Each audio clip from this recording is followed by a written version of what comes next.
This morning, Trump sets deadlines for new tariff deals. And we're not going to be as hot for Sunday. I'll have the full forecast, though, coming up. Well, good Sunday morning, and thanks for waking up with us. I'm Michelle Renee Quinn. And I'm Jacob Madison. You're watching Weekend Mornings on Sunday, July 6th. Still, considered 4th of July weekend. Absolutely. I'm sure a lot of people like that 4th of July was on a Friday this year. Oh, for sure, because then you want to, they're taking Thursday off, Right. a whole weekend, maybe you're going camping.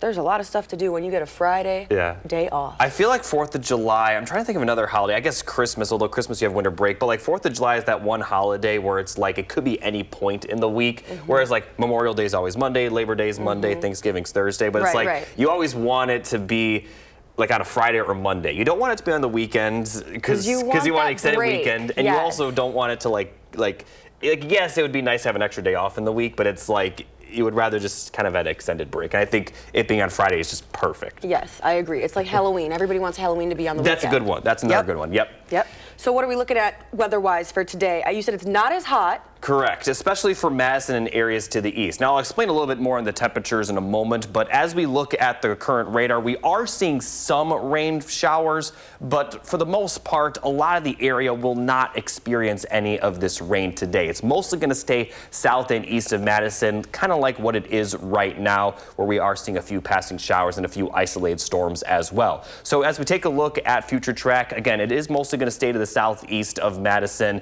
We could see a few showers in Dane County, but by the time we get to the late morning hours, Dane County will be the furthest north and west the rain will be. Everywhere west and north of that will be completely dry throughout the day, and even areas south and east will likely see dry conditions later in the afternoon and evening. Now, as far as temperatures, right now they are a little bit on the warmer side compared to what we normally see during the morning because of that cloud cover overnight, but they're really not going to rise all that much throughout the day. We're going to have high temperatures near 80, which is a lot better compared to what we saw in Madison yesterday.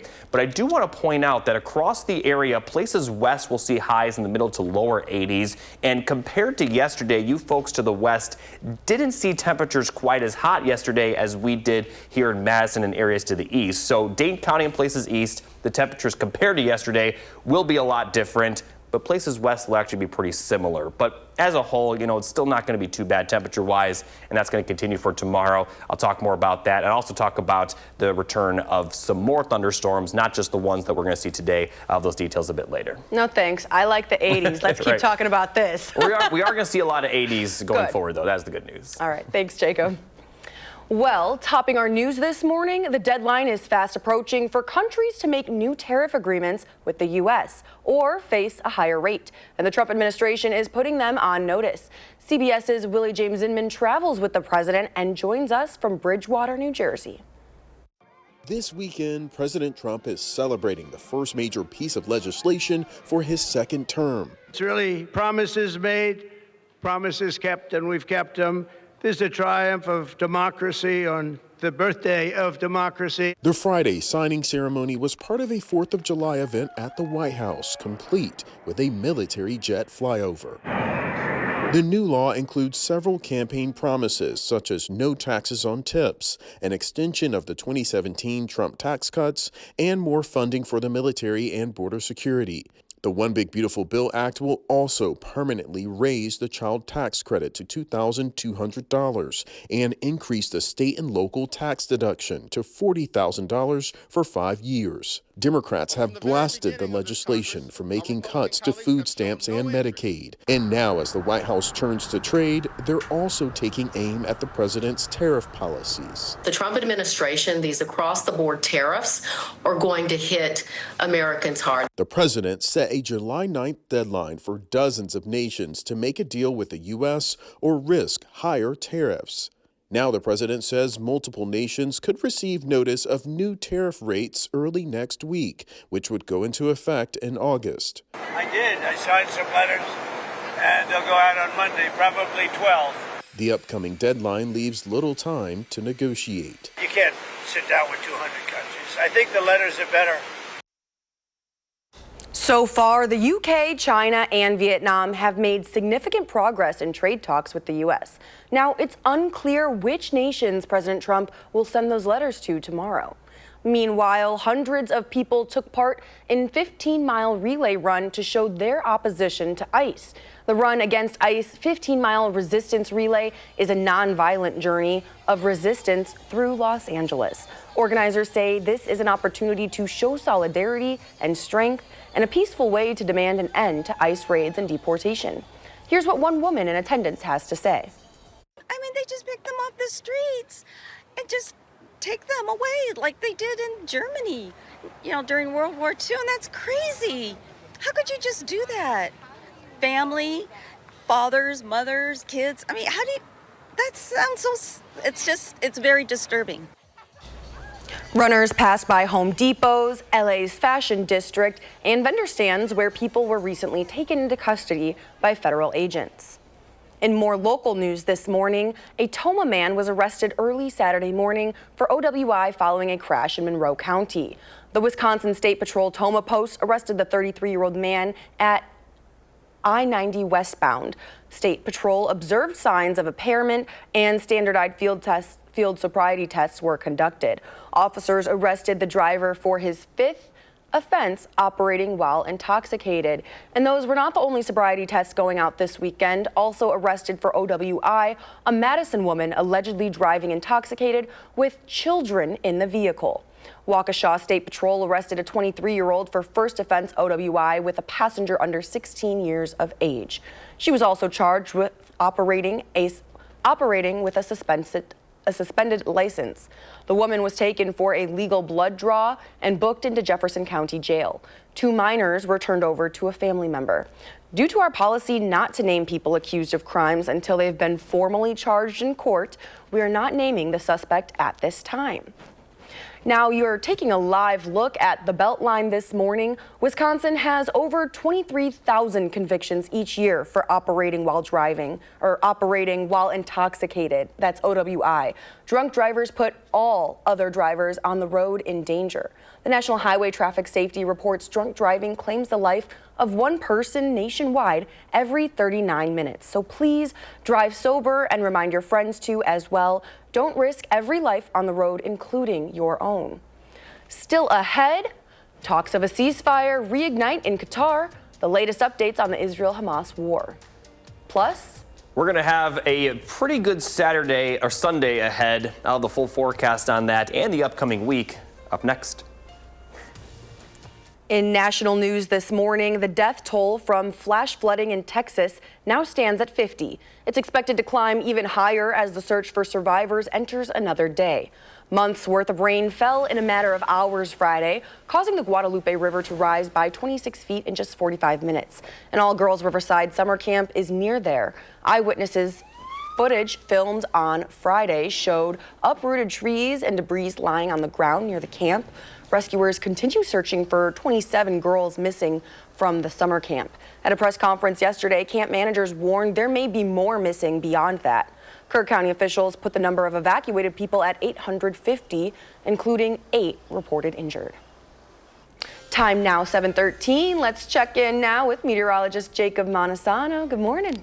Good morning, Michelle Renee. As we look at the 3 things you need to know, the conditions are going to be pretty quiet here the next 2 days. We're not going to be as warm and it will be mostly dry. But then the daily chances of thunderstorms are going to return for Tuesday, continuing through the end of the week. But the best chance of storms this week will be on Friday, as we will see just a little bit more rain on that day specifically. Now looking at the highs today, Madison and areas to the east will see highs in the upper 70s, but places west will see highs in the middle to lower 80s. And by the later afternoon hours, everyone will see sunny skies. Could see some rain south and east early, but not much later in the day. Now looking at the overnight lows, places to the west, once again a little bit warmer, as lows will be in the middle 60s. We are going to see some patchy fog throughout the night as well. Lows for Madison and areas to the east will see lows in the lower 60s to upper 50s. Now for Monday, temperatures will be a little bit more uniform across the board. Still might see a few upper 70s, but for the most part, middle to lower 80s.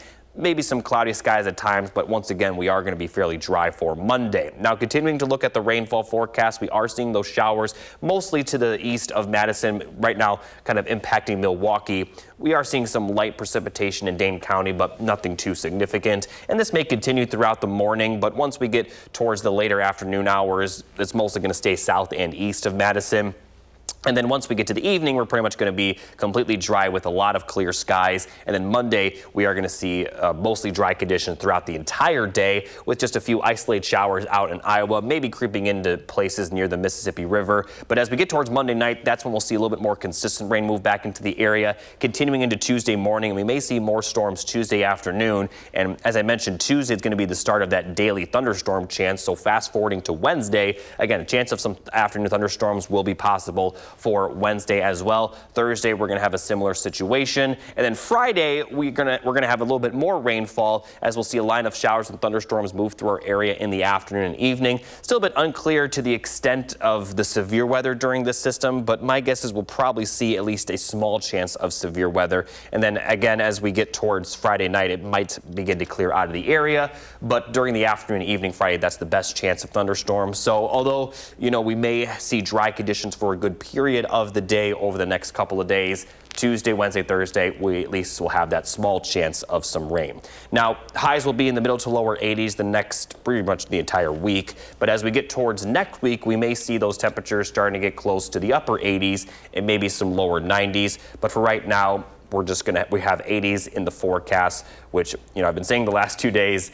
That's definitely some good news considering it is the warmest time of the year, so it's good to not see any days, at least this week, in that, brutal heat range. Absolutely. That little chunk of thunderstorms, or possible thunderstorms rather, right there, that's all during the work week. So it looks like we just have to skip ahead and look forward to next weekend already. Yeah, next weekend does look to be pretty good, although it could rain Saturday.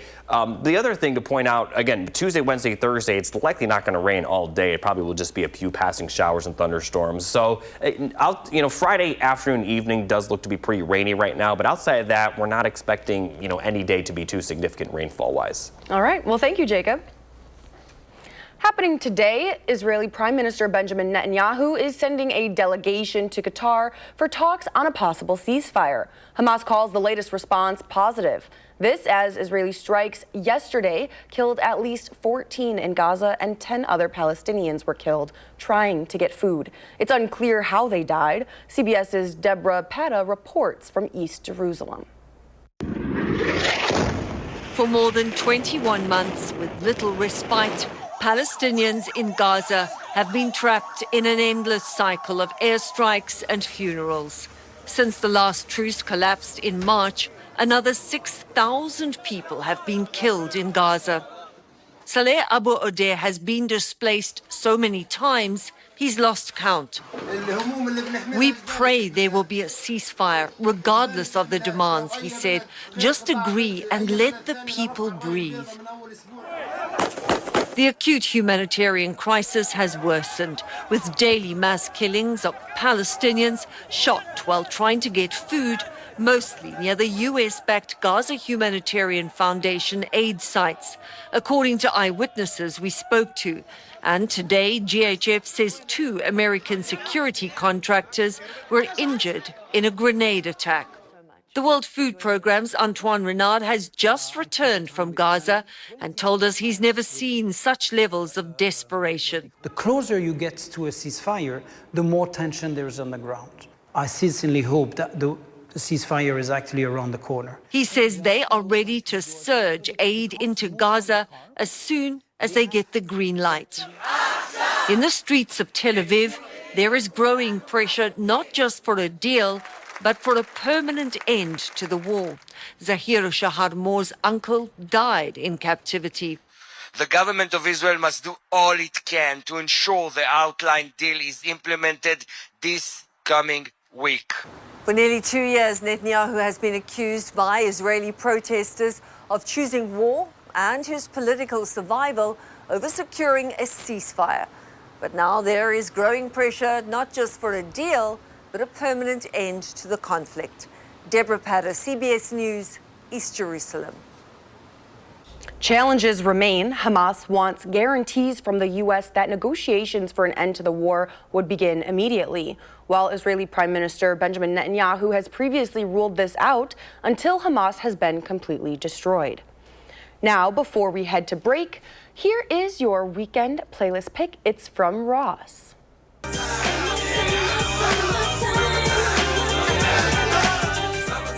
He chose this song because Ross is a fun guy who likes to vibe in the summertime. You're listening to Summertime by Will Smith, and be sure to send in your weekend playlist pick. You can send that to me on Facebook or email at Mr. Quinn at WISC-TV.com or at Mr. Quinn TV on Facebook Messenger. Add playlist pick to the subject line and tune in on.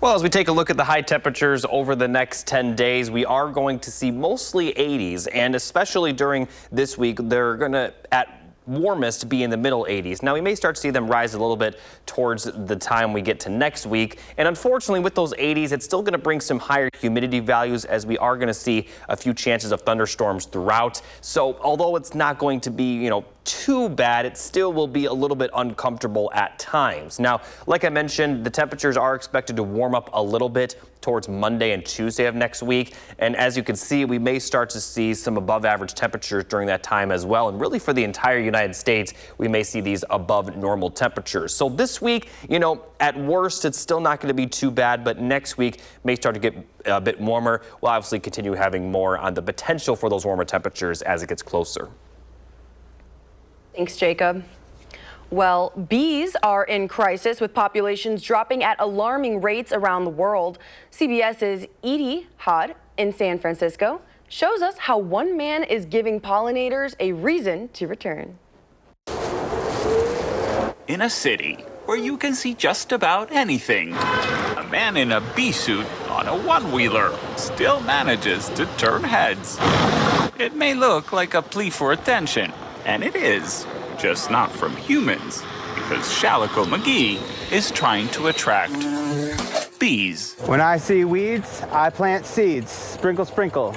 He calls himself Mr. Bloom, and his job is to pollinate the forgotten corners of the city using an old Parmesan shaker filled with native wildflowers, a kind that makes San Francisco bees feel right at home. What do the bees think of you when they see you? Who knows? The world doesn't revolve around me. Those are busy bees. It started with a simple idea: beautify the city and bring back the bees. But somewhere between the sidewalk and the seed tosses, it took root. Oh, check this out. Before long, his social media account started blooming too, with nearly 1 million followers watching the city come back to life, and not a moment too soon.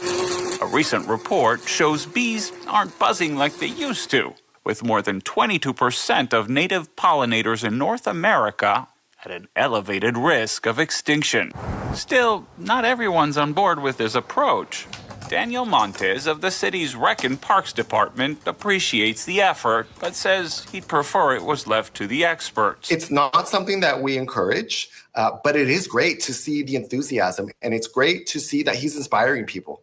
That might sting, but it hasn't stopped Mr. Bloom from suiting up. What's it like when you go out in a bee costume? It's beautiful. I'm just being myself. And while he may not have a permit, so far, no one's told him to buzz off. Itai Hod, CBS News, San Francisco.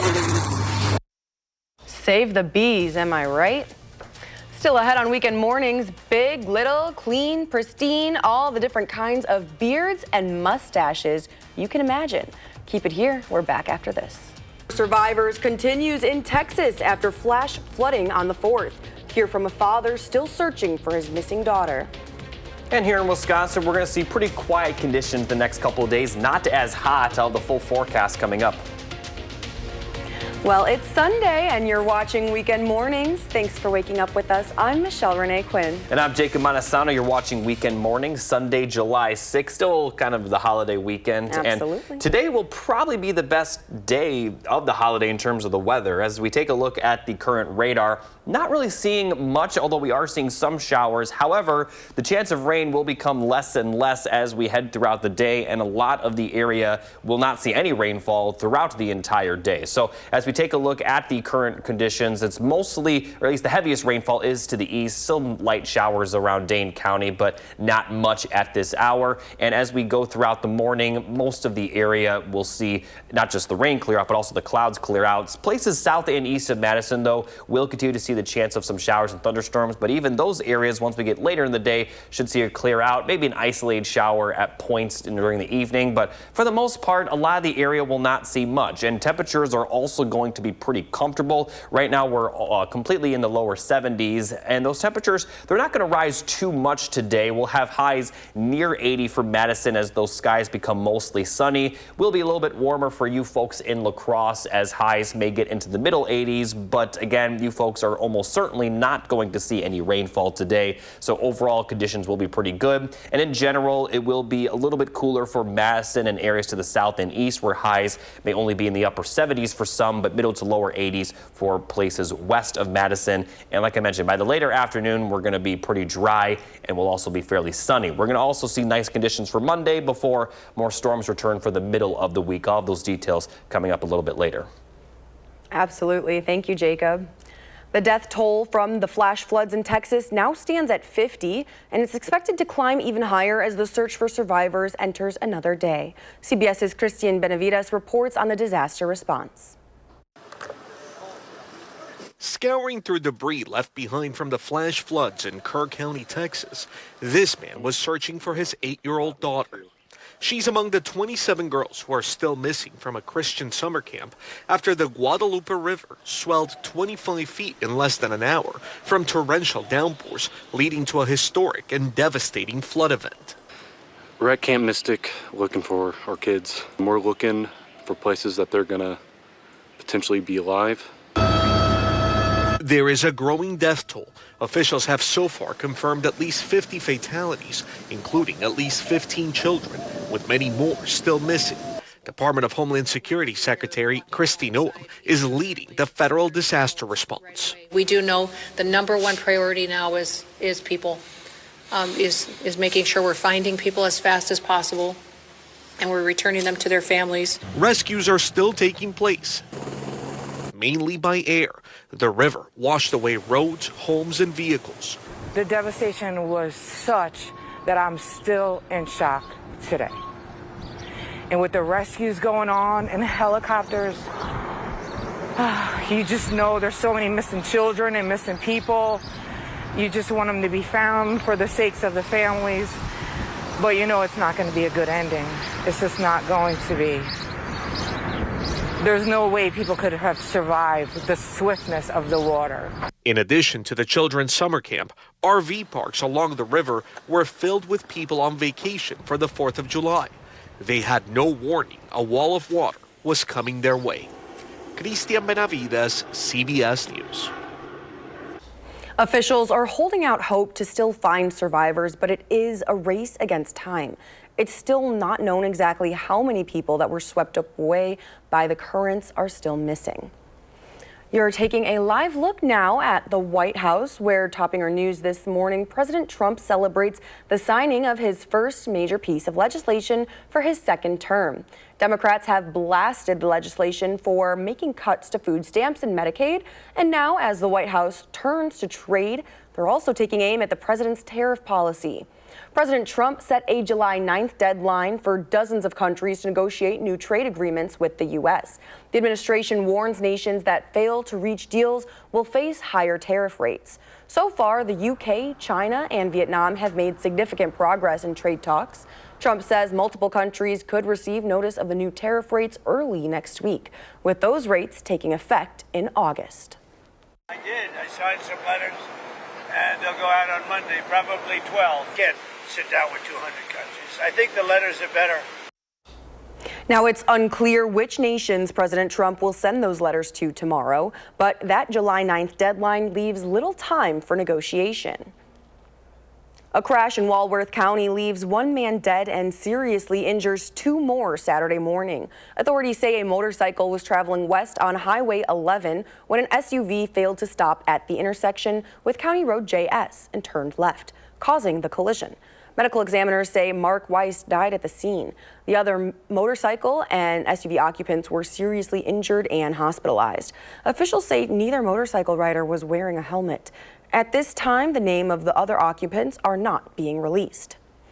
In more local news this morning, you better grab your racket and visor. Wisconsin's largest outdoor pickleball tournament is coming to Sun Prairie. Around 400 players will compete in this year's Madtown Pickleball Open. The tournament welcomes both experienced pickleball pros and beginners. Registration closes at the end of the day today, so sign up before it's too late. Every participant is guaranteed at least 4 matches and some pickleball swag. The event runs July 11th to 13th at Wyndham Hills Park in Sun Prairie. The tournament is also seeking volunteers. You still need to sign up by tonight, but you can have your bracket fee waived if you're also competing.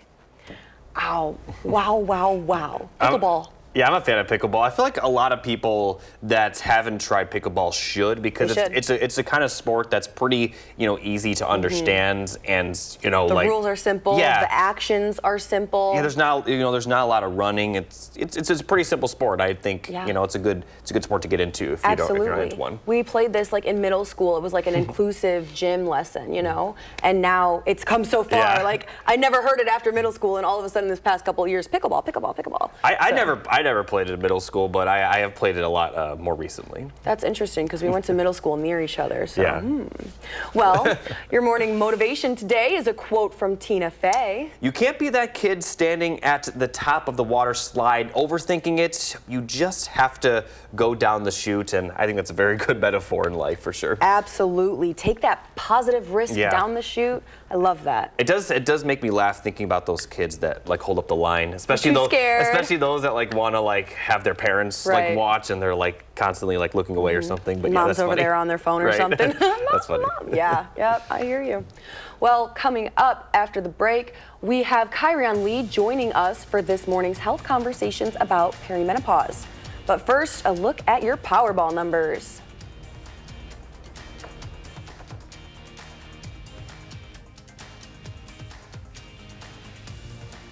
Welcome back. Time to check in with our meteorologist, Jacob Manasano, live in our studio here in Madison. He's got our precipitation levels this morning.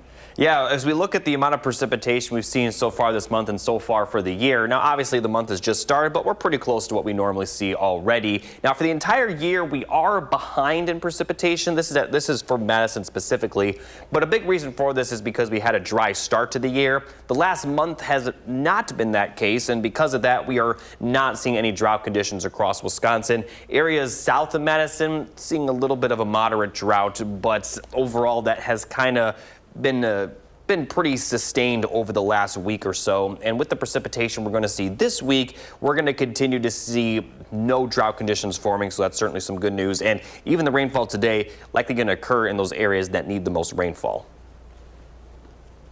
Thanks, Jacob. Now, if you're a woman in your 40s, you might be starting to think about perimenopause. Our Kyrian Lee joins us for this morning's health conversation with SSM Health family medicine physician and wellness coach, Dr. Rupa Shah. For women, there may be lots of questions surrounding perimenopause. Dr. Shah is here now to answer the most common questions. Thanks for joining us. Thanks for having me. So one of those most common questions, first and foremost, what is perimenopause? Yeah, so perimenopause is the age before you actually go into menopause. So it can be about the 10 years preceding menopause. And remember, menopause in this country is at around age 51 or 52 is the average age. So we're talking women in their 40s are really entering this kind of phase of perimenopause. It can last for about 4 to 8 years, but of course it comes with a lot of different symptoms.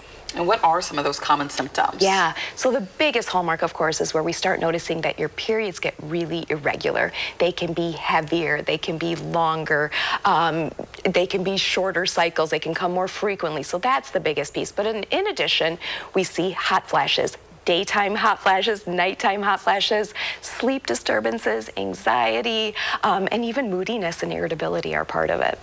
Yeah. All things involved with that for women. Yes. So are there treatments for some of those symptoms? Fortunately, yes.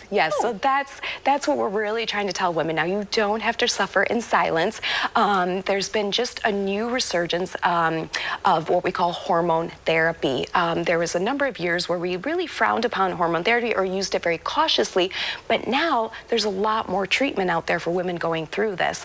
So if you are kind of going through perimenopause, we really encourage women to talk to your doctor about what the options might be. There's a lot of different estrogen creams, estrogen patches, even oral tablets that are really safe in many women if you don't have a lot of risk factors. So lots of things to help women through this stage in life. Yes, definitely. So how do women know when they have reached menopause? Yeah, so menopause we really define as when you've had no period for 12 months without any type of bleeding, and that's when you're considered in menopause.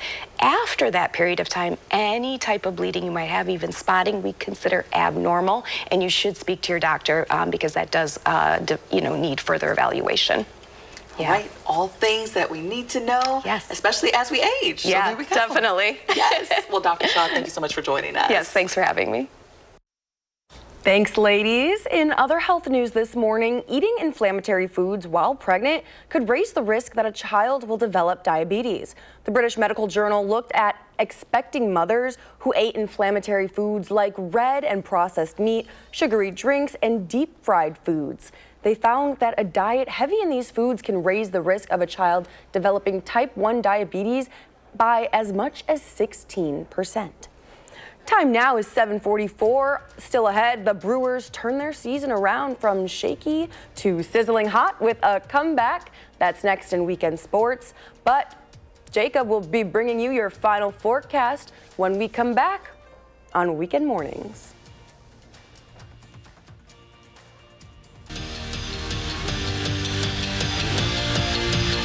This basketball season went by in a blink, making it easy to mull over some of the biggest moments. But the culmination of Bo Ryan's incredible career, well, that is worth another look. Ryan, last October, was inducted into the Naismith Basketball Hall of Fame, capping an incredible career as a coach, illuminated by unprecedented success both at UW-Platteville and at Wisconsin-Madison.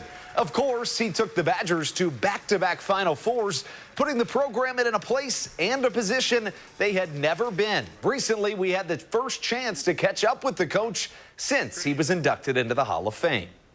Well, I'll tell you, the Naismith Hall of Fame award, I was like a kid in a candy store. It was nice to be able to stand up in front of an audience and thank the people that made it all possible.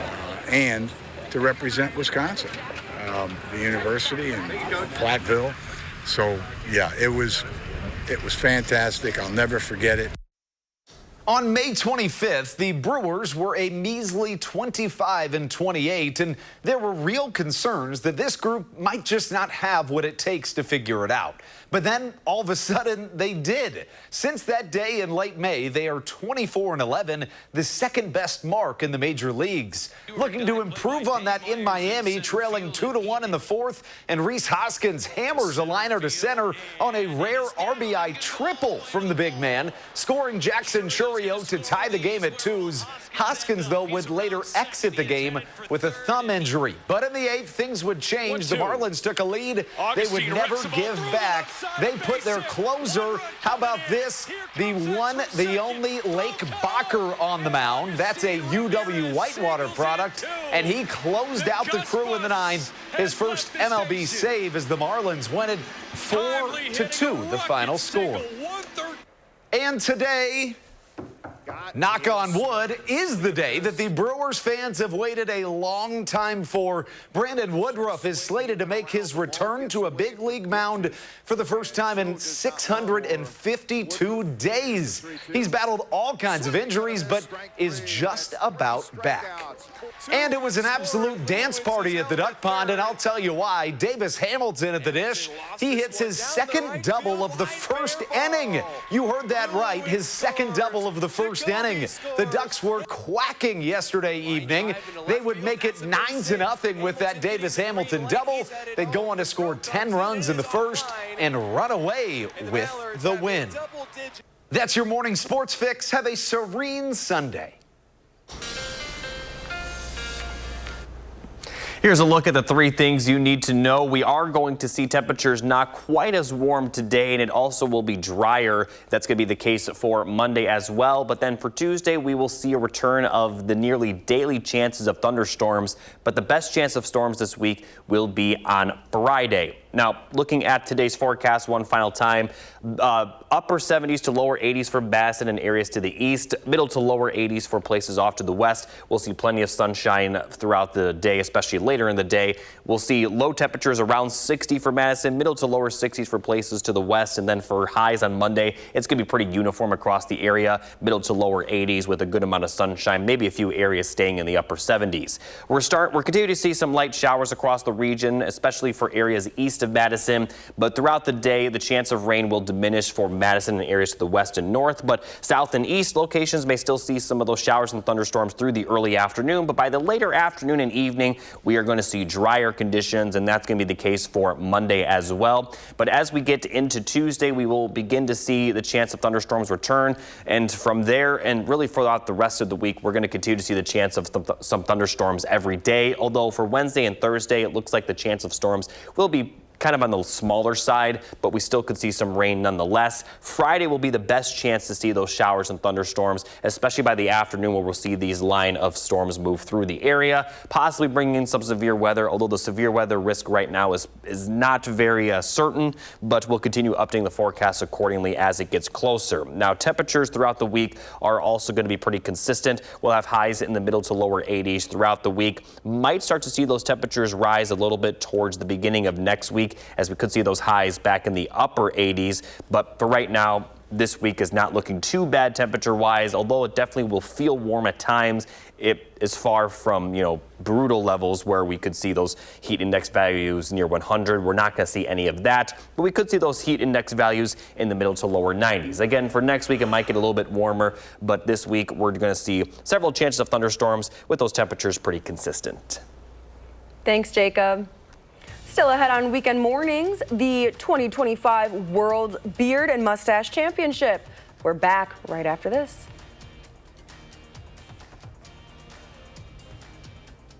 We're taking a look at the 2025 World Beard and Mustache Championship.